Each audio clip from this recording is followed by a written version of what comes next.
Hello and welcome in everyone to the Morgan Thomas Show on YouTube, Facebook, and Twitter, wherever you're watching. Thank you for being a part of the show and joining us tonight with just 30 minutes before kickoff. We've got a ton to talk about, and I want to get in it with you and discuss the game before the game.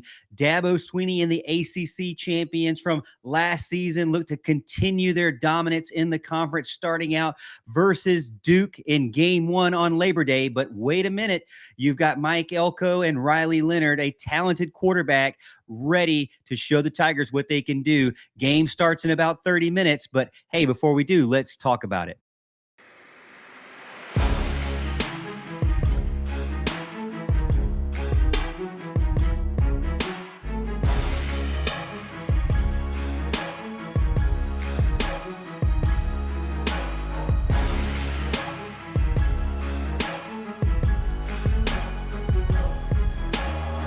And now, the Morgan Thomas Show.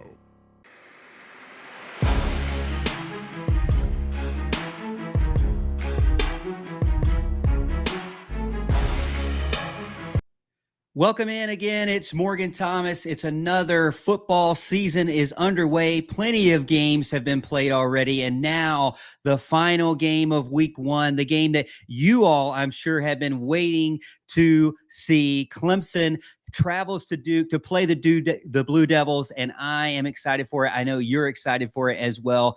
Clemson won its seventh ACC title in 8 years last season and continues. Wow, their dominant run under Dabo Swinney, and they are a national championship level team again this year. I believe conference titles in their eyes, national title in their eyes. They are no longer one of those teams that is seen as on the way down because Dabo Swinney has brought in the one, the only Garrett Riley, and one of the best offensive coordinator hires of the offseason, may be the best offensive coordinator out there outside of, well, really Riley Leonard, who would be his brother at Southern California. Have expectations gotten higher? I think maybe expectations have been where they're always at, and that is to win a national championship. And Dabo Swinney knows that that is the goal now with the roster that he has built. He hasn't built a team to just barely win the conference. He hasn't built a team to just barely make it into the playoffs. He has brought in a ton of 4 stars, a ton of 5 stars. And I even heard earlier today that this is the biggest blue chip or the most stacked blue chip roster that Clemson has ever had. So the expectations are definitely very high. Add in, you've got a quarterback in Cade Klubnik coming from Texas, who's getting now the chance to show what he can do as the true starter, not having to fight over it, not having to sit behind anybody. It is now his to take over and go into this game versus Duke. Now, on the other hand, though, you've got a Duke football team that is one that is going to be confident going into this game because, one, obviously they're playing in Durham tonight.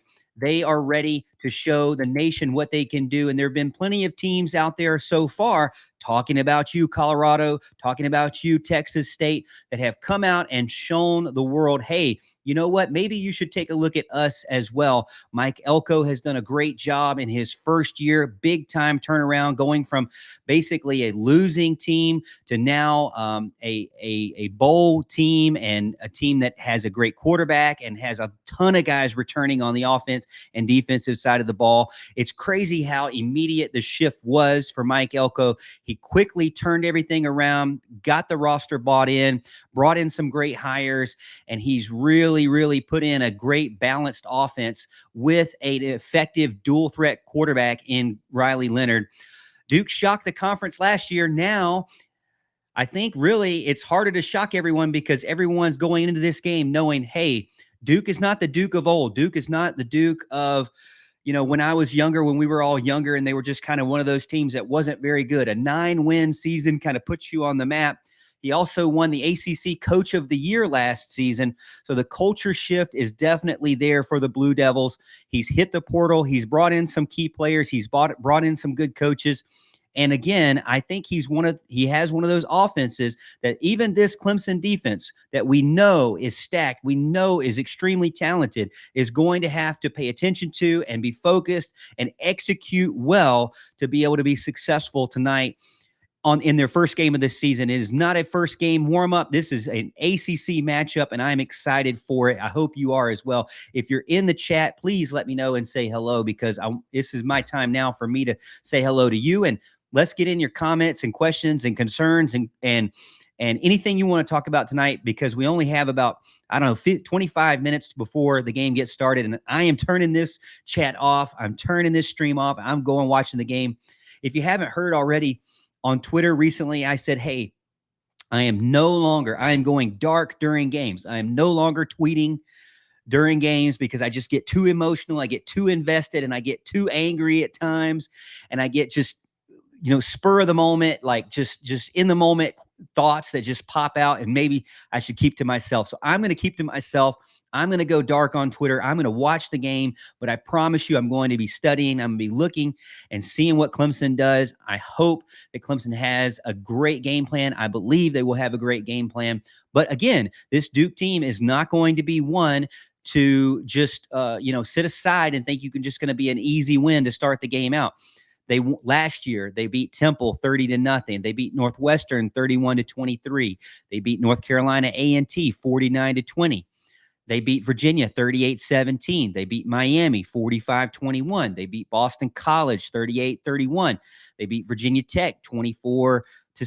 They beat Wake Forest 34-31. And then in the bowl game, they beat Central Florida 30-13. So this team is definitely one that is confident going into this season. Now, if you look at that 2022 schedule, you kind of take a look and say, well, where is the Clemson on that schedule? Well, they didn't really have it. Where is the Florida State on that schedule? Well, they didn't really have that either. Where's the Notre Dame? They didn't really have that either. So as far as those teams that you would say, I know Notre Dame's not truly in the ACC, but as far as those top 3 ACC teams, they had a chance to avoid them last year, but they definitely do not get a chance to avoid them this year, specifically speaking to Clemson, because they have to play Clemson immediately starting out the gate September 4th. That is tonight in just 20 minutes or so. And then later on in the season, they have to travel to Florida State and play them. Also have to travel to North Carolina November 11th. So this schedule, hey, by the way, September 30th, they got to play Notre Dame. They get to host them, but they have to play them as well. This schedule, much, much harder. I don't even want to forget about Pittsburgh, November 25th as well. So this schedule, much, much harder than 2022, even though a 9-win season is not one that we can, look at lightly. Let me get in the chat and say hello to everyone. It looks like we got maybe some audio, no audio. Let me make sure that the audio, I got my microphone on. Everything looks good. So I'm going to go with that you can hear me, and we'll go from there. So John, hello. Corporal Husk, hello. Wu Kong Ninja, hello. Tiggs, hello. John Sarian again, hello. And I guess Tiggs, you got the audio going. You couldn't hear me, but everybody else could. And Kevron as well, hello. Hey, we've got about 18 people in the chat right now. Make sure you say hello. You ask me anything you want to ask, and then also make sure that you get in and hit the like button for me to get the other Clemson fans out there to see this. Now, let's go back let's look at the opponent real quick, and let's think about, okay, how is Clemson going to attack this team? Let's start on the offense. Offensive coordinator Kevin Johns, 4th biggest one-year improvement in college football Power 5 last season. Duke went from 65th in 2021 to 29th in 2022 in opponent-adjusted offense. So Duke's offense has gotten much better. They're one of the better Power 5 offenses now, and that all centers around a few big things. One is Riley Leonard and his explosive passing game, and him being able to be on page with the other wide receivers that are out there. Hey, he's got 3 or 4 wide receivers that he trusts for sure. And then on the other side, while I'm bringing up the Duke roster here, on the other side of the ball with the running game, rather, the offensive line was one of the most improved offensive lines as far as run push in NCAA college football. So you got Riley Leonard, a junior at quarterback, number 13, and he's got 3 running backs that I think are very, very good. Jalen Coleman, number 22, Jaquez Moore, number 9, and Jordan Waters, number 7. They will really stretch out this defense, and specifically, Clemson fans, you know what I'm going to say.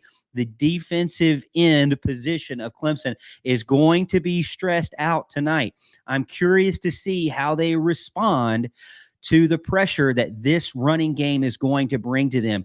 Riley Leonard likes to get to the outside. These running backs are confident going off tackle. They can go up the middle as well, but I'll be honest with you, even in natural passing downs, Riley Leonard has the ability to bring his head down and go get the first down. So 2nd and 7, 2nd and 6, I'm looking for Riley Leonard. Clemson's going to have to make sure that they have him accounted for every single play during this game. They also have to make sure that those outside edges are held in from the defensive ends. You've got Coleman, Moore, and Waters. Again, all of those guys can get to the outside. And even Riley Leonard can do the RPO game and get to the outside as well. They have a very balanced attack, not only in the ground game, but also through the air. And it all centers around that successful RPO game that we've been talking about. They want to get the defense overcommitted to use the resources to go after those 3 running backs so that they can use the intermediate passing game. Do I believe that they're going to throw it deep on Clemson? I do think that they're going to try to get some explosive plays in against Clemson and Clemson's defense.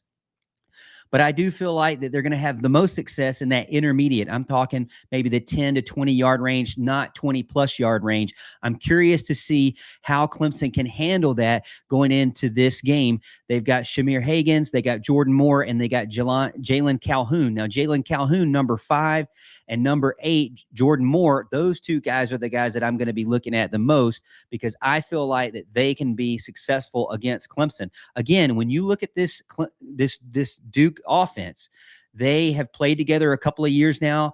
They're comfortable with each other. It's not the same scenario that you have on the Clemson side of the ball. So I'm curious to see what Clemson can do to stop this balanced attack that comes from the Blue Devils. Hey, let me know what you think in the comments. Do you agree? Do you disagree? What do you think about this game? Are you confident? That's my biggest thing. I asked my host on the Thursday morning, Mickey Plyler's show. I asked Mickey this morning, I said, Mickey, first of all, have you had your baby? No baby news yet. Second of all, I said, Mickey, how do you feel about this game? He said, I feel very confident right now.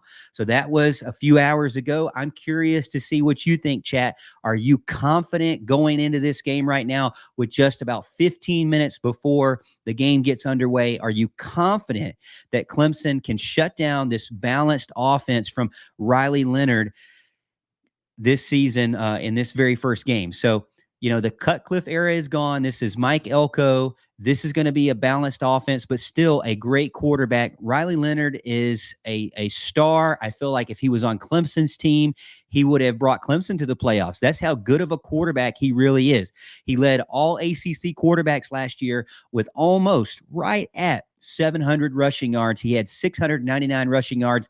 And get this, 13 rushing touchdowns. He also finished in the league's top 5 in QBR rating, all encompassing. He is a true dual threat that is not just a runner. He's not just a one-trick guy. He knows how to move the ball down the field. He got all ACC honors in a conference that had some of the best quarterbacks last year.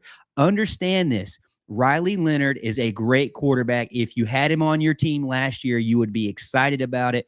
It's no different than, in my opinion, having a guy like Drake May. And ultimately, I believe, as a Clemson fan, no different than having someone like Cade Klubnik, although Cade has yet to have a season to show what he can do. Now, we go back to the running backs. You got Waters, Moore, and Coleman. They combined for 1,500 plus yards, 17 total rushing touchdowns. And Moore, I believe, is one of the most explosive guys on their team. So Jaquez Moore, you've got to take a look out for him. You have to have him circled. When you're watching it tonight, there's numbers that I want you to look at. I want you to look at number 9, Jaquez Moore. You have to have him circled. And then I want you to look at number 5, Jalen Calhoun, 873 yards, I'm telling you right now, the guy's the real deal. He's comfortable with Riley Leonard, and those two guys are going to attack Clemson's defense big time. My biggest thing is, how can Clemson do on that outside edge? How can they set the edge? How can they contain this quarterback? Now, let me know in the comments what you think. But in my opinion, to be able to set the edge, you've got XT, Xavier Thomas. He's returning from injury. He's got 0% body fat, or like 0.3% body fat. The guy is just a moving mass of muscle, and he is so cut up. He looks amazing. He's been in the weight room. But can the weight room work translate to the field? Can he actually play an entire season? Will he be able to be healthy with that foot that has been causing him problems? He'll be on one side. And then you have Justin Maskell, a guy who's been in the system for quite some time. But a lot of fans, including myself, feel like, how good is he really? Has he reached his ceiling already?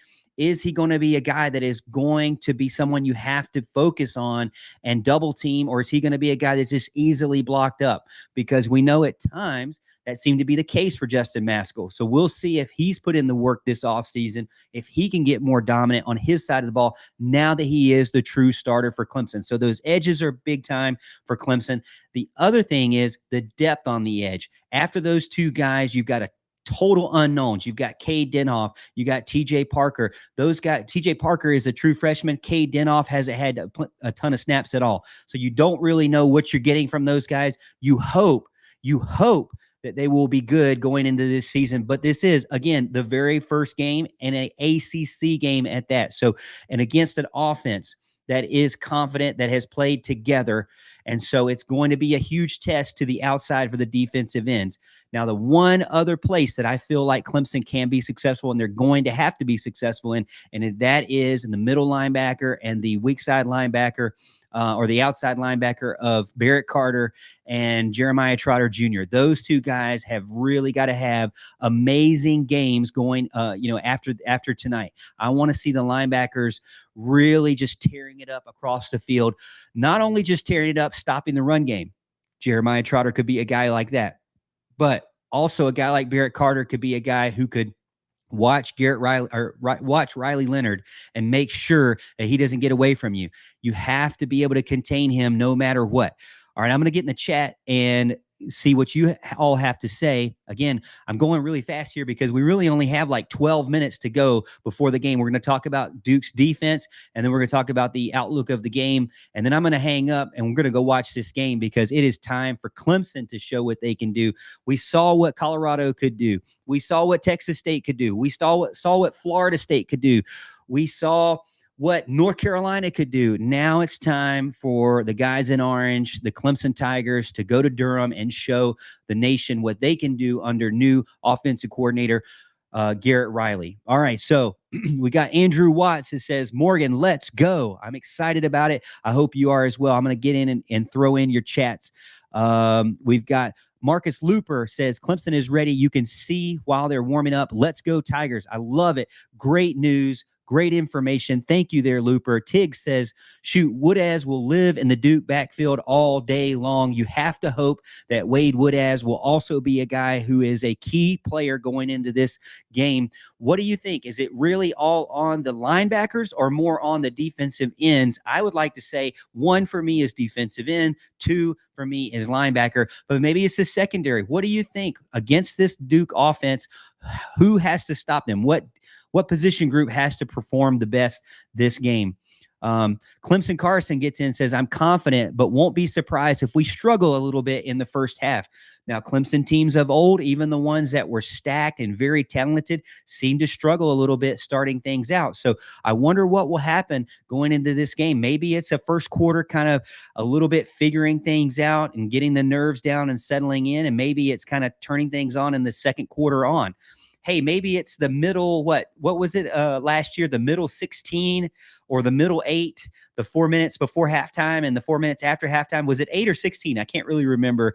My memory doesn't go back to last year much, but I honestly, if we go back to that, I don't really feel like that's a good idea.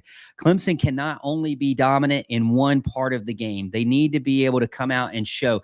I watched over 16 games this weekend, and I'm telling you what, the teams that are confident, that truly know what they're doing and believe in what they're doing, are going out there and they're scoring in 5 or 6 plays. They're going out there and they're putting 48 points or more up. Clemson has to show the nation that their offense works and their players on the offense work. And we will have to see it tonight. Can they show it tonight against Mike Elko, who is a defensive-minded head coach and will be ready and prepared? Now, is the roster as good as Clemson? No, the roster is not as good as Clemson if you look at recruiting rankings.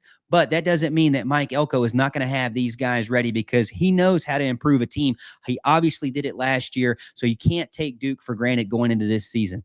James Thompson gets in, says confident but nervous. I think that's how every fan goes. You know, you have a little bit of confidence, you have a little bit of nervousness. I went and ate dinner just a few minutes ago before this show, and I'm telling you what, I didn't really know how to feel. I kind of got started like, oh man, I'm going to get the jitters here, getting ready to get started, because I care about this team so much. I followed it all my life. I want to see them be successful.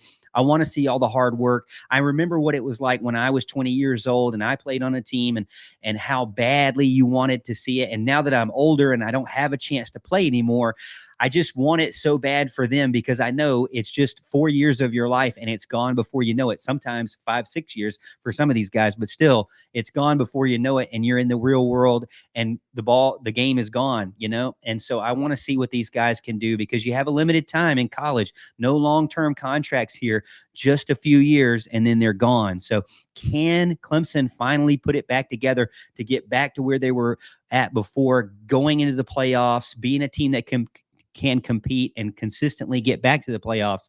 We know after this season, it's going to be a 12-team playoff, so a lot will change after this season. This will be the final season with a 4-team playoff. Also, we know that this year, the ACC does not have divisions, so it's not Atlantic and Coastal anymore. It's just the entire conference fighting each other. And I'll tell you this, that brings up a unique scenario where Clemson has a situation, if because of who they play and who they don't play, they could very easily play Florida State twice. Now, you saw Florida State last night. They look really good. 2 different philosophies. But let's get back to the Duke game, because I don't want to get too far up on the Florida State results as well. Talking about the defense from Duke, this was one of the worst statistical defenses in the Power 5 in 2021, and Mike Elko, again, changed it big time. He was a huge difference maker for them beating Wake Forest and then beating Miami. He brought in coordinator Rob Smith. He brought in Tyler Santucci from Texas A&M staff. They do have to replace some guys this year. I do feel like that's kind of where they're maybe more weak. I believe their offense is stronger than their defense. But how does Clemson attack this defense? Well, in my opinion, I'd like to see Clemson no longer do the thing where they say, hey, we're just going to take what the defense gives us. We're just going to do what they allow us. I want Clemson to come out in a confidence to where they're throwing their favorite plays, their best plays, their most practiced plays, and they're dominating those, even if the team comes out in the correct defense. Even if the team has the right guys matched up with the right guys, I want to see Clemson still beat them, because the roster is supposed to be more talented. So I'm curious to see what Clemson will do and how they will beat Duke this weekend or tonight, and if they can. I do feel like that Clemson will win this game. I do feel like Clemson is better than Duke as far as roster goes. I feel like they have, the ability to beat Duke. I feel like Clemson's defense. When I look at these games that I've watched over the weekend, I see a ton of teams scoring a ton, but I don't see a ton of defenses that really remind me of what I've seen in the scrimmages and in the practices when I've watched Clemson. I do feel like Clemson's defense is that difference maker this year. They have guys returning that were desperate to return. They do have like depth issues at defensive end and linebacker, but they've got guys that are there. We're waiting in the wings that are 4-star guys. So it's not that they don't have talent. It's that they just don't have a lot of experience in those positions. So if you could say where their strength definitely is the defensive line. Their strength is the starting linebackers, and their strength is, I think, the entire secondary is just stacked. Now, again, the depth, not their strength, but I do feel like that Clemson has one of the better defenses in the country, and that's what separates them. Again, I watched a ton of games this weekend, and the one thing that I didn't really say is, wow, these are some really stud defenses out here. I saw a lot of offenses really putting up a ton of yards, and I want to see that from Clemson. But again, on the defensive side of the ball, I really didn't see it. Do I feel like that Duke's defense can stop Clemson? Again, like the chat said earlier, maybe at the very beginning, but as the game goes on, you have to think that the roster can wear this team down and really beat them up. So, guys to look at on the defensive side of the ball, all ACC defensive tackle Dwayne Carter. He is number 90. He's the nose tackle. He's going to be really battling up there up front. He had 5.5 sacks and 11 tackles for loss last year. He's the defensive captain. You've also got let's see who else you've got. Al Blades Jr. transfer, I believe, from Miami. He was a longtime Miami guy, and so he's going to be over there. He is number 7. He's their left cornerback. They also have Jeremiah Lewis, free safety, a transfer from Northwestern. So they brought in a couple of guys to try to help them out and shore up their defensive side of the ball. But we'll see what Clemson can do to beat up Duke this afternoon. Again, let me know what you think in the comments. What do you think your game prediction is? What's the score prediction? Go ahead now. We've got about 3 minutes to go before I have to hang this thing up. 2 minutes, Tig says. 2 minutes to go. And let me go through the chat here again and just say hello to everyone. Hart Vaughn says, all right, boys, let's get it. Steele Gamble said, all Brian Kelly does is embarrass himself. I'm not too nervous about Florida State. Oh, there you go. Rudy says why the fans are nervous is because FSU killed LSU. Does that game really cause a problem for you thinking about it going into this season? He also says Steele Gamble says he's got a good feeling in his stomach. Tig says, successful or no, the Tigers are my team. That's true for sure. CJ reminded me it's the middle 8. Do you want to hear more about the middle 8? No, I don't want to hear more about the middle 8. I don't want to hear that at all.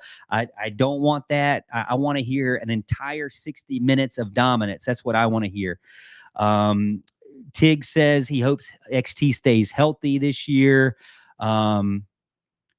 And let's see. Tickled Tiger says confident that we will win, pulling away late, much as Florida State did. Clemson Carson gets in, says 34-14. That has been the score that has come to my mind for a few weeks now. Maybe you're the oracle for us.